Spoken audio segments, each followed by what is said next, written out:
बिस्मिल्लाहिर्रहमानिर्रहीम।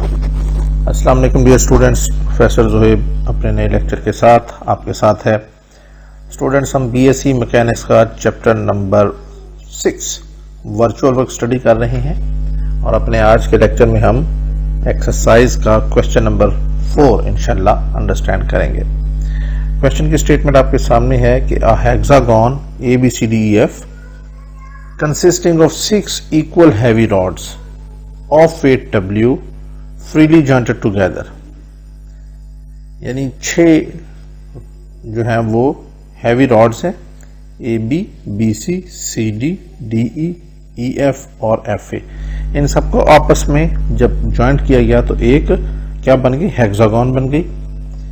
And they are suspend freely jointed together and hangs in a vertical plane with AB horizontal. ये AB जो है ये horizontal direction में है और यहां से इनको हैंग किया गया है।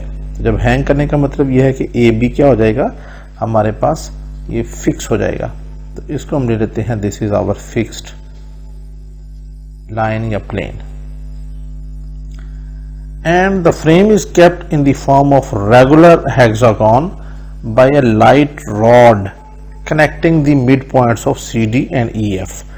ये जो पॉइंट्स हैं ये रॉड्स हैं CD और EF, इनका जो ये मिड पॉइंट है ये इनके नाम हम रख लेते हैं, चलें CDEF LM कर लेते हैं। चलें, यहाँ पे क्या किया गया है, एक लाइट रॉड लगाया गया है ताकि इसका रेगुलर हेक्सागन की शेप मेंटेन रहे। तो जब इसके अंदर ये एक रॉड लगाया गया तो ऑफ कोर्स इसके अंदर फिर क्या होगी, इसके अंदर थ्रस्ट होगी। तो वो हम थ्रस्ट यहाँ पे ऐसे मेंशन भी कर देते हैं। अब हमने मालूम करनी है, show that the thrust in this light rod is 2 into 300√W। ये हमने थ्रस्ट की वैल्यू मालूम करनी है। हम मजीद क्या करते हैं, हमने इसके जो रेगुलर हेक्सागन है इसके डायगोनल्स को आपस में मिला दिया, A को D से, C को F से और E को B से। तो ये आपस में मिल गए पॉइंट G के ऊपर। इस पॉइंट का नाम हमने G रख दिया। अब ये क्यों हमने किया, वो इसलिए किया क्योंकि हमारे पास गिवन है कि ईच रॉड का वेट जो है वो W है, यानी ये सारे W ये सारे के सारे क्या हैं, W हैं। यहां से भी होगा, यहां से भी होगा।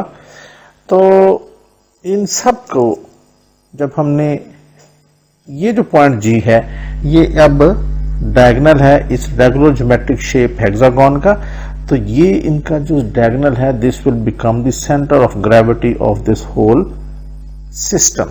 इस पूरी हेक्सागन का जो सेंटर ऑफ ग्रेविटी है वो G है। और हम जानते हैं कि जहां पे सेंटर ऑफ ग्रेविटी होता है वहां पे पूरे सिस्टम का वेट कंसंट्रेट करता है। तो हम कह सकते हैं कि इस पॉइंट G से हमारे पास जो वेट नीचे की तरफ एक्ट कर रहा है दैट इज 6W। तो ये 6W इन सारे इंडिविजुअल वेट्स का के बराबर है। तो इसलिए यही हमारे लिए काफी है, बाकियों को हम अब डिलीट कर देते हैं, इनकी हमें जरूरत नहीं होगी। ठीक हो गया जी। अब हमने मालूम ये करना है कि इस थ्रस्ट की वैल्यू इसके बराबर होती है, ये हमने प्रूव करना है। हमारी फिगर तकरीबन कंप्लीट हो गई है। लेकिन इससे पहले कि हम और आगे चलें, यहाँ पे एक चीज और भी बताता चलूं कि हमें यहाँ पे एक चले वो हम आगे जाके कर लेते हैं। यहाँ पे एक परपेंडिकुलर ड्रॉ करने की जरूरत पड़ेगी। उसकी वजह क्या है, देखें यहाँ पे जब वर्चुअल डिस्प्लेसमेंट हम करेंगे तो वर्चुअल डिस्प्लेसमेंट एक तो आएगी इस लाइन के अगेंस्ट, क्योंकि यहाँ पे फोर्स लग रही है W वेट।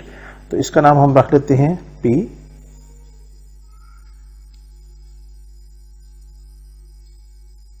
और इसको हम कर लेते हैं Q।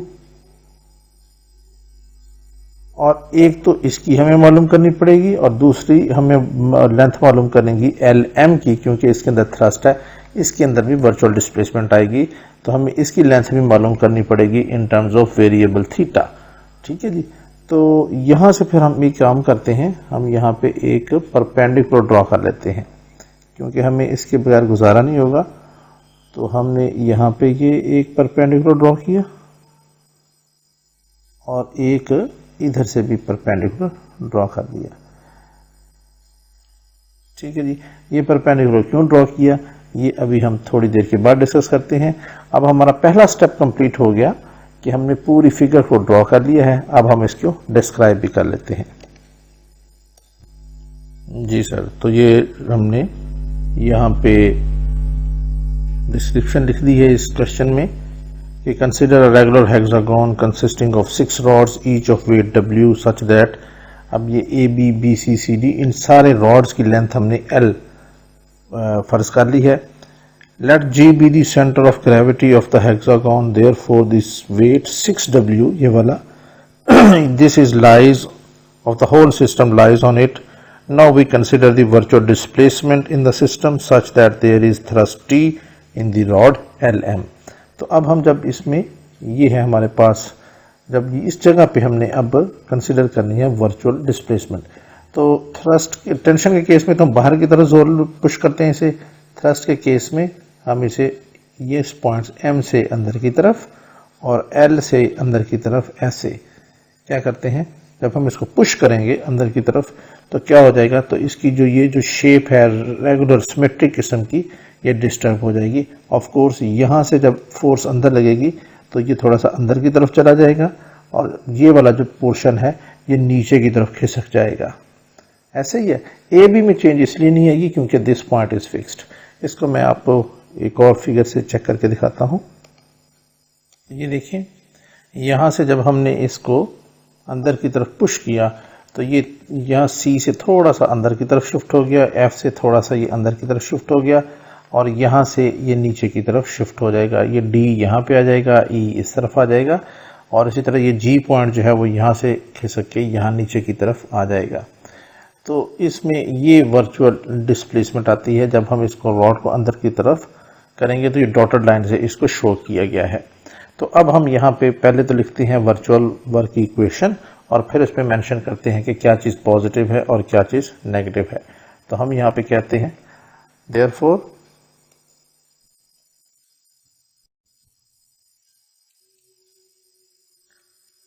Equation of virtual work is, क्या बनेगी, यहाँ पे हमारे पास फोर्सेस कितनी है, दो हैं, एक ये थ्रस्ट है और दूसरी ये 6W है। तो पहले हम लिखते हैं थ्रस्ट T डेल्टा और किसमें है ये LM के अंदर चेंज आएगा। ठीक है जी, तो इसके अंदर हम लिख लेंगे T डेल्टा LM और थ्रस्ट के साथ हम जानते हैं this is opposite of tension, तो इसके साथ पॉजिटिव साइन आएगा। इसके बाद है 6W। अब ये वेट सस्पेंड हो रहा है फ्रॉम पॉइंट G से, तो पॉइंट G को का जो डिस्टेंस है वो हम ज़ाहिर लेंगे फिक्स AB से, तो इसके अंदर चेंज आना है PG के अंदर। तो हम आएंगे यहाँ पे delta PG and this is equal to 0। अब आप देखें, आप पॉइंट ये P से आपने G की तरफ मूव करना है, तो डिस्प्लेसमेंट आपका क्या है, नीचे की तरफ है और वेट भी नीचे की तरफ है। तो ये दोनों एक ही डायरेक्शन में, थीटा क्या हो जाएगा 0, तो इसका मतलब है वर्क डन यहाँ पे पॉजिटिव होगा। तो ये हमारे पास वर्क डन पॉजिटिव आ गया। जब हम इसके अंदर वर्चुअल डिस्प्लेसमेंट क्रिएट की हमने, तब भी इसकी पोजीशन नीचे ही रही। अब भी जब हम P से इस नई पोजीशन की तरफ जाएंगे तो डिस्प्लेसमेंट हमारी नीचे की तरफ, वेट भी हमारा नीचे की तरफ, तो दरमियानी angle 0 degree, positive work done. तो ये हमारे पास आ जाएगा इक्वेशन नंबर 1 और वर्क डन हमारा पॉजिटिव रहेगा। तो स्टूडेंट्स, अब हमने इस इक्वेशन में LM और PG मालूम करना है। अगर ये दो चीज़ें मालूम कर लेंगे तो हम इस क्वेश्चन को सॉल्व करने में कामयाब हो जाएंगे। अब ये थोड़ी सी कंजेस्टेड हो गई है डायग फिगर, तो इसको मैंने अलग से लिख लेते हैं। तो मैं इसको यहाँ पे कॉपी कर लेता हूँ उस फिगर को।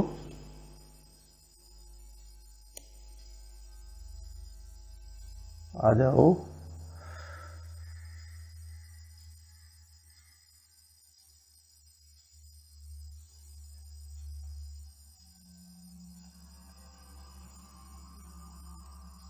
ये यहाँ से हम कर लेते हैं जी।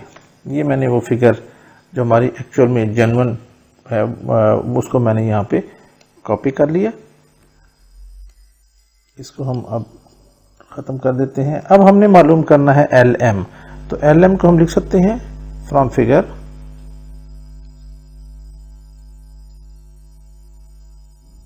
LM इज इक्वल टू, इस LM को हम लिख सकते हैं, इस पॉइंट का कोई नाम रख लेते हैं, इसकी ज़रूरत हमें पड़ेगी। तो इसका नाम हम रख लेते हैं LM, क्या रखें, PQ भी रख लिया हमने।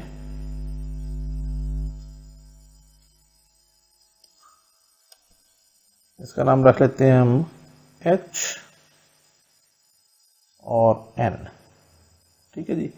तो ये किसके बराबर, LM को हम लिख सकते हैं फिर LH, 3 हिस्सों में तकसीम करते हैं, LH प्लस H से लेके N तक और फिर N से लेके M तक। तो ये हमारे पास इक्वेशन नंबर 2 हो जाएगी। अब हमने LH मालूम करना है। ठीक है जी। तो LH मालूम करने के लिए ये हमें पता है कि ये एंगल हमारे पास क्या है, 90 डिग्री है। इस एंगल को हम ले लेते हैं, दिस इज थीटा। तो जब ये थीटा होगा और ये 90 है तो ये वाली साइड हमारे पास क्या आ गई, बेस बन गई, और ये हमारे पास हो जाएगा परपेंडिकुलर। तो हम यहाँ पे फिर लेते हैं, हमने मालूम करना है LH, तो परपेंडिकुलर ओवर हाइपोटेन्यूज। तो हम कहेंगे from right angle triangle LHE implies LH over EL is equal to, यानी LH perpendicular over base, this is always sine का रिलेशन बनाता है, तो साइन थीटा हो गया। दिस implies LH हमारे पास आ जाएगा EL साइन ऑफ थीटा। तो यहां से फिर हमारे पास आ जाएगा LH इज इक्वल टू, अब EL किसके बराबर है, E से लेके F तक ये सारा हमारे पास L के बराबर है लेंथ, तो EL हमारे पास इसका हाफ हो जाएगा L/2, क्योंकि ये इसका मिड पॉइंट है। तो इसकी लेंथ हो जाएगी L/2, तो इसको हम लिख सकते हैं L/2 साइन ऑफ थीटा।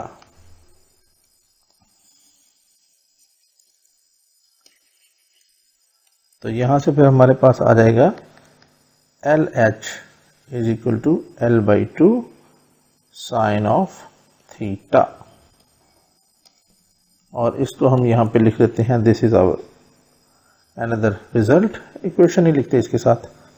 अब आगे चलते हैं। आगे हमारे पास है, अगर ये LH जो है वो हमारे पास L/2 साइन थीटा के बराबर है, तो NM बाय सिमेट्री ये भी इसी के बराबर होगा। सो दिस इंप्लाइज, हम यहां पे लिखेंगे since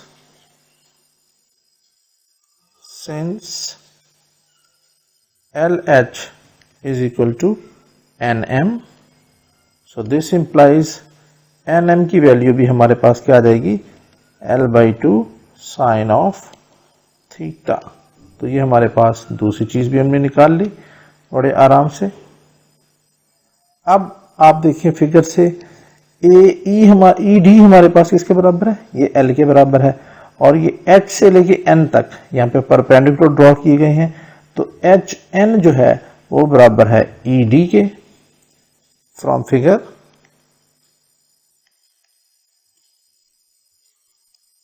HN is equal to ED, so this implies HN हमारे पास आ जाएगा L के बराबर।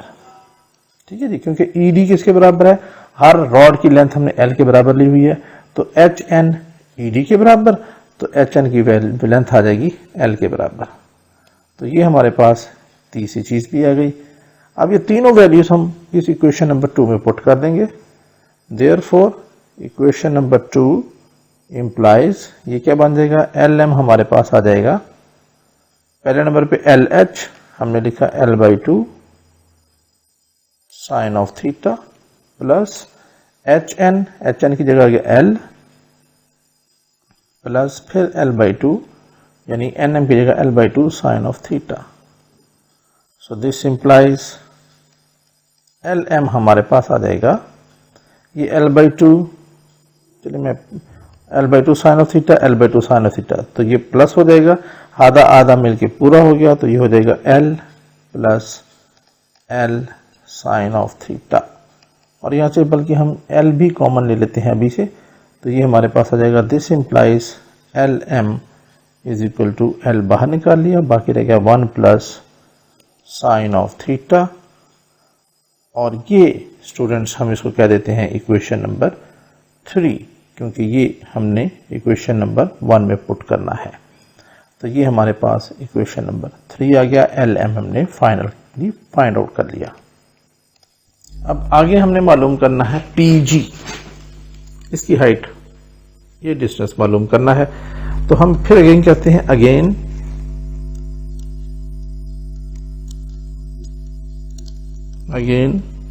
फ्रॉम राइट एंगल ट्रायंगल, यही है, इसी को देखें LHE या हाँ LHE इंप्लाइज। अब हम ये मालूम करते हैं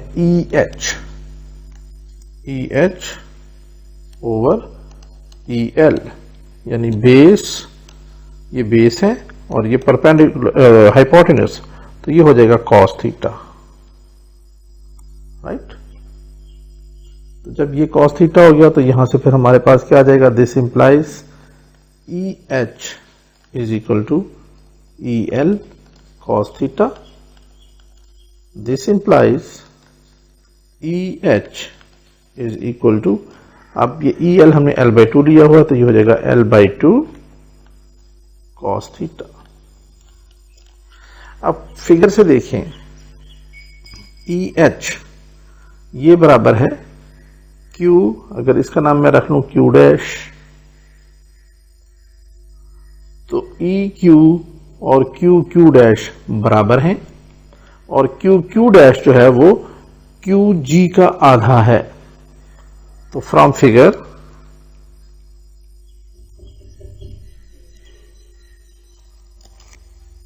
अब फिगर में देखें, ये EH जो है वो इस QG का आधा है, तो हम लिख सकते हैं फिर कि QG is actually double of EH।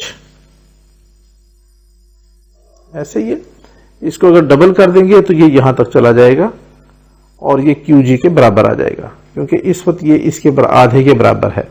तो इसका मतलब क्या हुआ कि दिस इंप्लाइज QG हमारे पास आ जाएगा 2, और यहां पे EH की वैल्यू पुट कर देंगे वाली, ये हो जाएगा l/2 cos थीटा। तो ये 2 से 2 कैंसिल हो गया, यहां से हमारे पास आ गया QG is equal to L cos theta. अब ये QG किसके बराबर है, अब QG जो है वो इस P और Q का सेंटर पॉइंट है, तो जो लेंथ QG की होगी वही लेंथ PG की भी होगी, ठीक है जी। तो यहां से फिर हम लिख सकते हैं, देयरफॉर फ्रॉम फिगर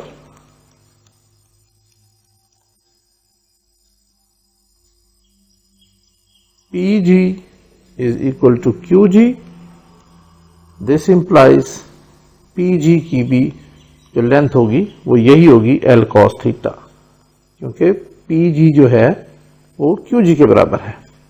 तो ये हमारे पास दूसरी मतलूबा वैल्यू निकल आई, इसका नाम हम रख लेते हैं इक्वेशन नंबर 4। इसको एक दफा फिर मैं आपको बता दूं कि देखें, EH इस QG का आधा है, तो जब इसको डबल करेंगे तो हमारे पास QG की वैल्यू आ गई।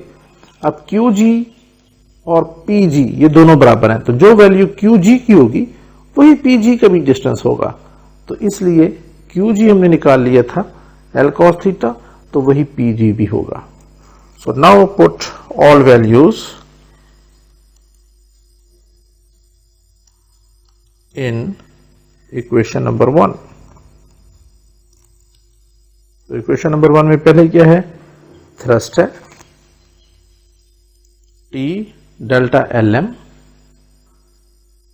तो हमने यहां पे लिखा T डेल्टा और LM की जगह आ जाएगा ये L into 1 plus sine of theta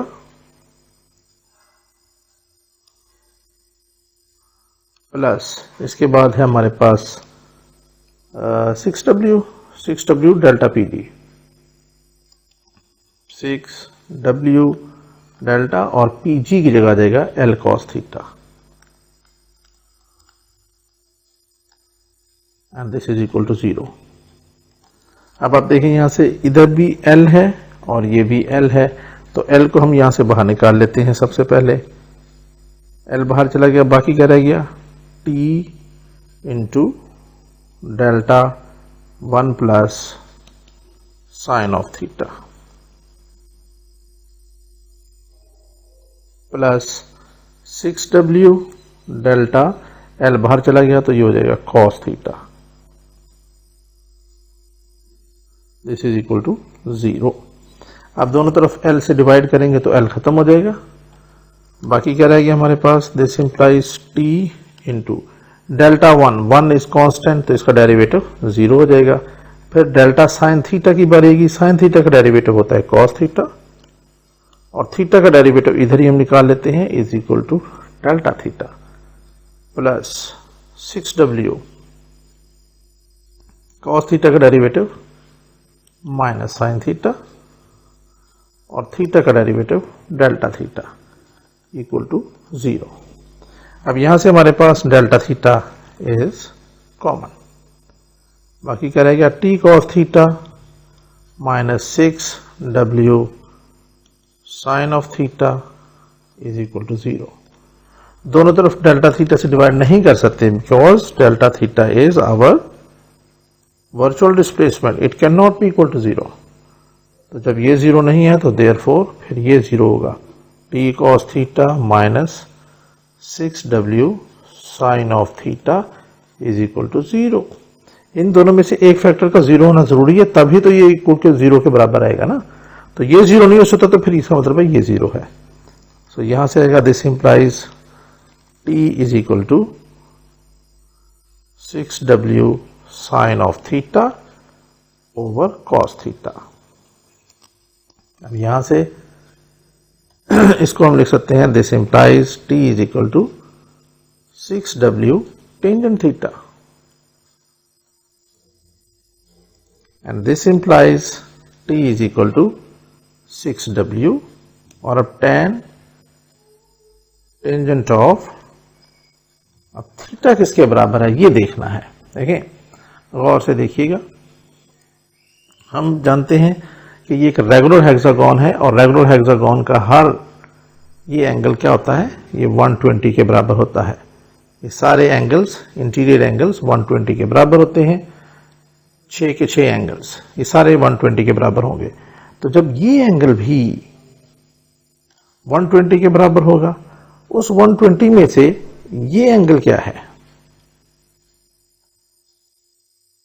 ये दिस इज 90 डिग्री, तो फिर ये थीटा किसके बराबर रह गया,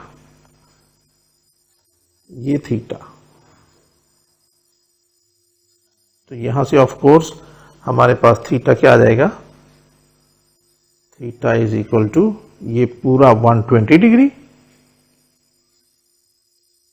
उसमें से ये ग्रीन कलर वाला 90 डिग्री माइनस कर दें तो हमारे पास क्या आ जाएगा 30 degree.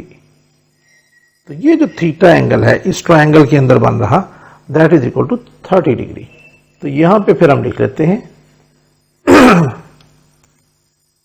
This implies T is equal to 6W, अच्छा टेंजेंट 30 डिग्री, और टेंजेंट 30 डिग्री हमारे पास होता है 1/3 अंडर रूट के बराबर। सो हमारे पास आ गया T इज इक्वल टू, इस 6 को लिख सकते हैं 2 multiply by 3 into W over 3 under root. So this implies T is finally equal to, ये 3 है, ये 3 अंडर रूट है, तो इसको सिंप्लीफाई कर लिया, ये 2 इंटू 3 अंडर रूट बन गया, W साथ रहा, और डियर स्टूडेंट्स हम अपने मतलूबा रिजल्ट पर पहुंच गए। Hence proved. I hope student कि ये क्वेश्चन आपको अच्छी तरह समझ में आ गया होगा। आसान सा सवाल है बट और एग्जाम पॉइंट ऑफ व्यू से इम्पोर्टेंट भी।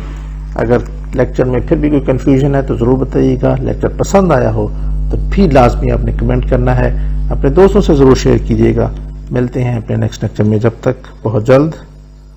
अल्लाह हाफिज़।